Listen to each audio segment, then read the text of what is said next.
करता है मैं उसे कहता हूं आ जाए अख्तौल ईमान मैदान में। मैं नासिर रजा उसको चैलेंज करता हूं, उसके सारे बातों का जवाब मैं दूंगा उसे। अलायंस में आने के बाद फिर वो कह रहा है कि हम लोग मतलब सेकुलर हैं, सेकुलर माइंड है, सेकुलर यहाँ कहते हैं कि देखिए कुछ लोग कहते हैं कि यहाँ जो ज़्यादा चर्चा है एमआईएम का है। कहाँ तक ये बात सत्य है कि एमआईएम का चर्चा है? देखिए भाई, सोशल मीडिया में और फेसबुक में सिर्फ है, जमीनी स्तर पे आप जाइए जहां भी हकीकत लीजिए, कांग्रेस ही कांग्रेस है और इंशाअल्लाह हमारे अब्दुल जलील मस्तान साहब जीतेंगे। सबसे पहली बात यह है कि कुछ चंद लोग, मुट्ठी भर लोग जो सोशल मीडिया में बहुत ज़्यादा एक्टिव हैं, क्योंकि उनको कामकाज है नहीं, उनके लोगों के साथ जिम्मेवार नहीं। जितने भी गैर जिम्मेवार लोग हैं वो खतरुल ईमान के साथ है और जितने जिम्मेवार लोग हैं वो महागठबंधन के साथ हैं। और ये आपको 10 तारीख को इसका रिजल्ट आपको मिल जाएगा इंशाल्लाह। अस्सलाम वालेकुम, आदाब दोस्तों, मैं रिहान आलम आपके साथ देहात की आवाज़ को लेकर आया हूँ। चलिए, मैं अभी अमूर विधानसभा में हूँ और अमूर विधानसभा में किसका ज़्यादा चर्चा चल रहा है और लोग किसके बारे में ज़्यादा विचार करते हैं, यहाँ के जनता से पूछते हैं। अभी सिरसी हाट में सबसे पहली बात जी बड़ी खुशी की बात है, कोचा दमन के लोग जो है बड़ा दिलचस्पी ले रहे हैं अमूर में। नहीं, हम बहादुरगंज के हैं सर। ठीक, चाहे कहीं से भी हो, आपको नहीं कह रहा हूँ मैं। एक बात जान लीजिए, पहले जब आपके खतरुल ईमान साहब चलते हैं तो एक एमआईएम का जो है मतलब माई मीडिया, क्या कहते हैं, एमआईएम मीडिया, अब तो मीडिया भी एमआईएम का हो गया है। सबसे पहली बात, अगरचे आप मुसलमानों के रहबर हैं तो एक बात बताइए, आप कहते हैं कि हम मुसलमानों को हक दिलाएंगे, क्या अभी तक मुसलमानों को हक नहीं मिल रहा था? नहीं बताइए ना। सबसे पहली बात, सिर्फ सवाल मीडिया वालों को सवाल करना चाहिए, जो सत्ता में है उनसे सवाल करना चाहिए। बेशक यहाँ पर हम लोग हैं यहाँ पर सेटिंग विधायक, हम लोगों को सवाल करना आपको बिल्कुल फर्ज है और यही पूरे देश में होना चाहिए, सिर्फ अमूर विधानसभा में ही नहीं। हम लोग हर विधानसभा, देखिए सर, मैं बता दूं, मैं बता देता हूँ सर कि हम लोग हर विधानसभा में जाता हूँ। अभी आपका पश्चिमी क्षेत्र में गया था, अभी वहीं से आ रहा हूँ और वहाँ का भी रुझान पूछा, यहाँ का रुझान पूछने आया हूँ। देखिए, सबसे पहली बात यह है कि कुछ चंद लोग, मुट्ठी भर लोग जो सोशल मीडिया में बहुत ज़्यादा एक्टिव हैं, क्योंकि उनको कामकाज है नहीं, उनके लोगों के साथ जिम्मेवार नहीं। जितने भी गैर जिम्मेवार लोग हैं वो खतरुल ईमान के साथ है और जितने जिम्मेवार लोग हैं वो महागठबंधन के साथ हैं। और ये आपको 10 तारीख को इसका रिजल्ट आपको मिल जाएगा इंशाअल्लाह अजीज़। हम लोग 58,000 वोट से पिछली बार लीड किए थे और इस बार तो और भी ज़्यादा वोटों से लीड करेंगे। मैं आपको ये दावे के साथ कहना चाहूँगा, क्योंकि मुझे यकीन है कि अमूर विधानसभा के लोग बहुत ज़्यादा जी होश हैं। जो एक बात जान लीजिए कि चंद मुट्ठी भर लोग सोशल मीडिया में एक्टिव हैं और नारे लगाते हैं, भाई साहब हम लोग पैसों में बिकने वाले नहीं हैं। अच्छा सर, आपने कहा कि कुछ मीडिया वाले हैं जो कि दिलचस्पी ले रहे हैं, दिलचस्पी एमआईएम में लेते हैं, तो क्या आपका जो कॉन्सेंट्रेट था हमारे तरफ? नहीं, आपकी तरफ नहीं भाईजान, देखिए ऐसी कोई बात नहीं है। आप यहाँ आए, बहुत खुशी हुई कि आज जो आपका सवाल है बहुत अच्छा सवाल है और जवाब देने में मुझे अच्छा लग रहा है। सबसे पहली बात, आप कहते हैं कि मुसलमानों को हक दिलाएंगे, केसीआर के साथ आपका जो है गठबंधन है, 7 सीटें हैं आपकी। एक बात तो बताइए कि केसीआर आपका जो है सपोर्ट नहीं किया क्या 370 को, है ना, 3 तलाक बिल को? चाहे जितना भी बीजेपी का काम हो, जो बीजेपी का एजेंडा था, एजेंडा को जो है मतलब ज़मीन में उतारने में जब सहारे लेने की ज़रूरत पड़ी, ये अवैसी साहब का पार्टनर जो है पहले ही सब में खड़े होकर के जो है उनको सपोर्ट करने का काम किया। ये मायावती जो है, भाई बहन अवैसी साहब और मायावती जो है आजकल ये गठबंधन में जो आए हैं, कुछ दिन पहले का इंटरव्यू शायद उनका इंटरव्यू आपने सुना होगा कि वो कह रही थी कि देखिए जब यहाँ का सिचुएशन बिगड़ा तो मैंने लोगों को कहा कि बीजेपी को वोट कर दो। ये कट्टरपंथी लोग हैं। वो महिला जो मुसलमानों को कट्टरपंथी नाम दे रही हैं, वैसे लोगों के साथ आकर के आज अलायंस में आकर के हम लोगों को गुमराह करने का काम करें। देखिए, सबसे पहली बात, पूरे भारत में एक ही काम किया है एमआईएम ने, चाहे वो महाराष्ट्र में हो, झारखंड में हो, चाहे वो असम में हो। उन लोगों ने सेकुलर वोट को काट करके बीजेपी को मजबूत करने का काम किया है और बीजेपी का सही में वो बी टीम है। आप इस चीज़ को जो है इतिहास उठा करके देख लीजिए कि इन 5 सालों में उन्होंने जहाँ जहाँ इलेक्शन लड़ने का काम किया, सिर्फ और सिर्फ कांग्रेस को हराने का और बीजेपी को जिताने का काम किया। अगरचे मैं एक बात जान, और देखिए अभी मेरी बात खत्म नहीं हुई है, जब आपके सामने मैं खड़ा हूँ, काफ़ी धूप भी है, मुझे दिलचस्पी भी नहीं है माइक में बोलने की, लेकिन शर्त यह है कि देखिए आप हमारे हम उम्र हैं और ख़ास करके मैं नौजवानों को पैगाम देना चाहता हूँ कि दोस्तों, आप शायद नहीं रहे होंगे, मैं तौकीर रज़ा सिरसी से वाहिद आदमी था कि 2007 से लेकर के 12 तक तस्लीमुद्दीन के साथ जुड़ा हुआ रहा। और मैं ये जो अख्तरुल ईमान साहब है, जिनका नाम भी दिया हुआ तस्लीमुद्दीन का, जो मुखिया का चुनाव लड़ने जा रहे थे और तस्लीमुद्दीन साहब की धर्म बन उनको लेकर के आई थी तस्लीमुद्दीन के पास। उन्होंने कहा कि नहीं, बड़ा नेता अगर बनना है, इनके अंदर क्वालिटी है तो इनको जिला पार्षद चुनाव लड़ो, मैं कोशिश करूँगा जिला चेयरमैन बनाने का। ठीक, उसके बाद जो है जिला चेयरमैन तो खैर नहीं बना सके क्योंकि काफ़ी धन खर्च होता है और एक आदमी आपको कितना हद तक मदद कर सकेगा, लेकिन बहुत हद तक तस्लीमुद्दीन ने वो काम किया उनके लिए जो शायद उनके बाप ने नहीं किया होगा। मेरी बात खत्म नहीं हुई है। जी हम लोग और पूछना है। वो शख्स भारत में सीमांचल गांधी के नाम से जाना गया। उस आदमी को जब वो अलग हुआ आरजेडी से तो उनको कह दिया फिरौन। तस्लीमुद्दीन साहब से ज्यादा दाता नेता सीमांचल में न पैदा हुआ है न होगा। उसी तरह से तस्लीमुद्दीन के बाद एक वाहिद जलील मस्तान है जो सन 1985 में लोग हमारे बुजुर्गों ने एक तोहफे के तौर पर हमारे सामने पेश किया और आज भी वो लुंगी और पहरान में है। ऐसे आज भी अगर उनके घर पर जाएंगे तो आपको सोफा नहीं मिलेगा। अच्छा सर, एक बात एक सवाल सर, अमूर विधानसभा में जो मस्तान साहब है वो अब तक किन किन चीज़ों पर फोकस किया है, ये बात बताएंगे आप? एक विधायक का काम होता है सिर्फ और सिर्फ विकास।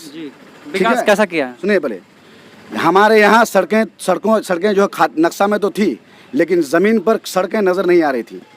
हर जगह आपको जो है लुंगी जो है उठा करके बांधना पड़ता, तब आप जो 100 मीटर का फासला तय कर पाते। हर 100 मीटर में आपको एक धार मिलता नहीं भाईजान। और मैं एक बात बता दूं आपको कि हमारे माननीय विधायक अब्दुल जलील मस्तान ने सबसे पहला काम, हमारे इलाके में करप्शन भी बहुत था, बहुत ज़्यादा क्रिमिनल था, प्रशासन यहाँ पर आ नहीं रहा था। तो हमारे यहाँ के तमाम बुजुर्गों ने एक जमात तैयार किया कि जहाँ कहीं भी करप्शन का नाम सुनाई दे हम लोग पुलिस का भी काम करेंगे, प्रशासन को भी मदद करने का काम करेंगे। उन डकैतों को पकड़ कर ला करके बांधने का काम किया, उनको तौबा कराने का काम किया, समझे। और वो लोग रास्ते पर आए। माशाअल्लाह, अल्लाह रब्बुल इज़्ज़त का बहुत एहसान अजीम है कि आज तक हम लोगों का इलाका चैन सुकून और शांति से जी रहा है। और अगर एक बात और, पिछले नुक्कड़ सभा में कुछ अख्तरुल ईमान साहब का वक्ता है ना, गुलाबी उर्दू बोलने वाले, और ये अख्तरुल ईमान कह रहे थे जालिम। जलील मस्तान जालिम नहीं है, बल्कि जलील मस्तान का कदम जहाँ पड़ गया वहाँ से जुल्मत की खात्मा हो गई। जलील मस्तान वो शख्स है जिधर से गुजर जाते हैं तो जालिम मुंह छुपाने पर मजबूर हो जाता है ये। और इंशाल्लाह जब तक रहेंगे हम लोगों को अपनी तन मन धन कुर्बान करके जलील मस्तान को फिर से इख्तियार में लाने का काम करेंगे। और इंशाल्लाह अजीज ये पूरा विधानसभा तय कर लिया है। सोशल मीडिया में वोट नहीं है मेरे दोस्त, समझे। और जिस तरह से नरेंद्र मोदी 2014 में इख्तियार में आने से पहले लॉलीपॉप थमाने का काम किया था पूरे भारत के हिंदू मुस्लिम सिख ईसाई को, क्या आप हमको प्रधानमंत्री बना दीजिए, 15-15 लाख तो आपके खाते में यूं ही आ जाएंगे। उसी तरह से ये खतरुल ईमान साहब उसी तरह का कुछ भाषा बोल रहे हैं। भाई साहब यहाँ पर बहुत बदहाली है। अरे भाई साहब, अगर जो आपने विकास किया होता तो क्या आपको 2-2 बार जो है रगत करके भगाया जाता? क्या आज आपको हिम्मत नहीं हो रही है कि आप जो है वहां से चुनाव लड़ने की बात तक कर सकें? मैं आपको चैलेंज करता हूं, अगर आपने माँ का दूध पिया है तो आप चुनाव में जो है कोचाधामन में सिर्फ एक बार बोल करके तो दिखाइए कि मैं यहाँ से चुनाव लड़ने जा रहा हूँ। मुमकिन ही नहीं है, खड़े नहीं हो पाएंगे। और दूसरी बात सुनिए मेरी बात, और मैं नहीं आप कोचाधामन ठाकुरन से हैं, मेरी बात सुन लीजिए पहले। आप लोग बहुत जल्दबाजी में रहते हैं। कोचाधामन में विकास सिर्फ एक आदमी ने नहीं किया, तस्लीमुद्दीन वहां से भवन निर्माण मंत्री है। सबसे ज्यादा श्रेय आप मैं देना चाहूंगा। कोचाधामन की नहीं, बात अभी अमूर विधानसभा की हो रही है। मेरे भाई, हमारे यहाँ वही लॉलीपॉप दिखाया जा रहा है कि कोचाधामन को देखिए वहाँ की स्थिति क्या है, यहाँ की स्थिति क्या है। मेरे भाई, हमारे यहाँ से कोई भवन निर्माण मंत्री नहीं रहा, कोई केंद्र राज्य मंत्री नहीं रहा। पहली मर्तबा मात्र 18 महीने का पीरियड हम लोग को मंत्रालय का मिला। वहां पर मुन्ना मुश्ताक साहब रहे, रफीक आलम रहे और तस्लीमुद्दीन जैसे सीमांचल के गांधी दिग्गज नेता भवन निर्माण मंत्री रहे, जिन्होंने गली गली रोड बनाने का काम किया। अरे अख्तरुल ईमान तो 10 सालों में तस्लीमुद्दीन के बनाए हुए रोड को जो है रिपेयर भी नहीं कर पाया था। अगरचे वो कर पाता तो मास्टर मुजाहिद साहब आज जो है 4G विधायक नहीं कहलाते। बस जान लीजिए, आज उनकी नाकामी की वजह से जो काम कर दिखाया मास्टर मुजाहिद ने वहाँ पर, देखिए मैं सिर्फ उस आदमी की बात कर रहा हूँ, मास्टर मुजाहिद साहब। देखिए वो किसी पार्टी से बिलोंग करते हो, लेकिन मैं व्यक्तिगत तौर पर बोल रहा हूँ। ये नहीं कहिएगा कि मतलब उनको सपोर्ट करो, नहीं, उनकी पार्टी से मेरा कोई मतलब दिलचस्पी नहीं है, समझे। हम लोग महागठबंधन से आते हैं, वो NDA से आते हैं। लेकिन मास्टर मुजाहिद उनकी तुलना में अच्छा काम किया। जब ना एक बार उपचुनाव में जिताया, फिर से कह रहा था कि मास्टर मुजाहिद फिर से गायब हो जाएगा, लेकिन फिर से उनको जो है काफ़ी वोटों से जीत मिली। दोस्त, सच्चाई की हमेशा जीत होती है और इंशाअल्लाह अजीज हम लोग हक पर हैं। अल्लाह रब्बुल इज़्ज़त हमारे साथ है।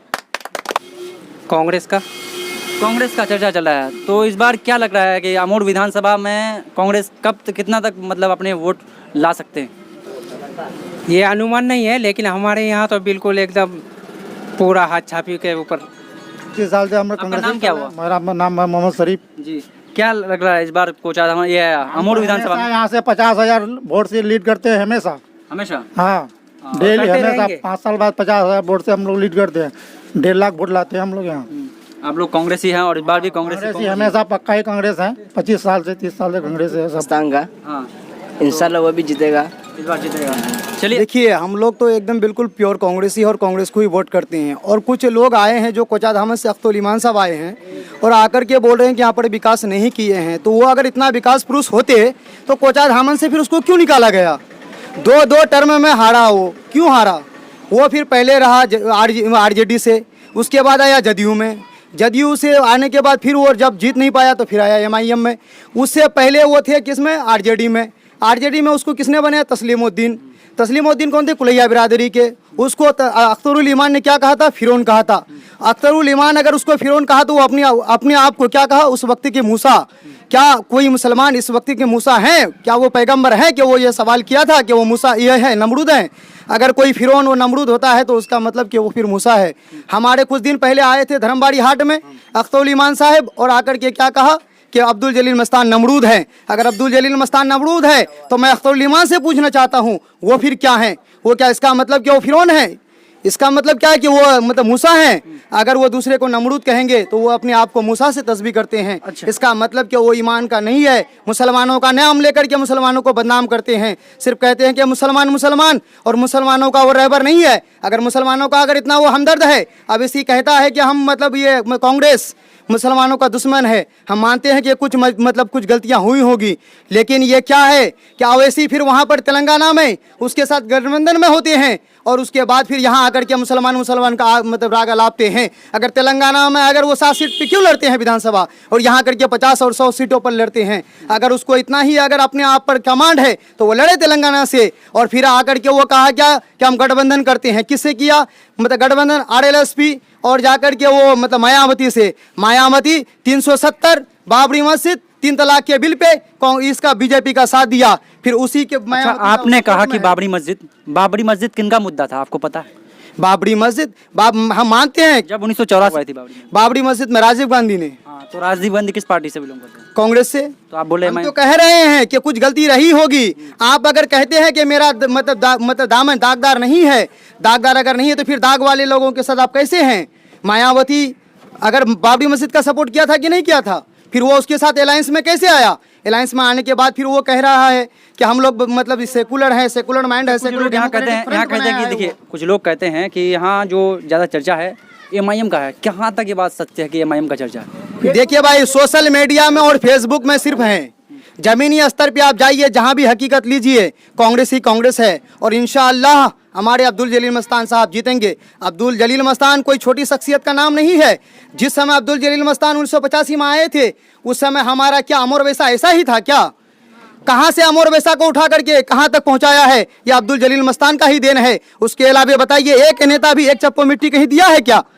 हम उस परिवेश में हैं जहाँ एक तरफ टनकई है और एक तरफ महानंदा है। दोनों तरफ से हमको जूझना पड़ता है। हर साल बाढ़ आती है और हमको डुबा करके चली जाती है। उस परिवेश में फिर भी आप रोड देखिए, पुलिया देखिए, कुछ हो सकती है कुछ कमी रही होगी इन 25 सालों में। 25 सालों के बीच में और भी तो आए हैं। 1985 से लेकर के बीच में और कोई तो आए। उसका भी एक काम दिखाइए हमको। जो भी काम हुआ है पूरे अमौड़ में सिर्फ और सिर्फ अब्दुल जलील मस्तान ने किया है। जो सवाल करना चाहता है मैं उससे कहता हूं आ जाए अख्तुल ईमान मैदान में। मैं नासिर रजा उसको चैलेंज करता हूं, उसके सारे बातों का जवाब मैं दूंगा उसे।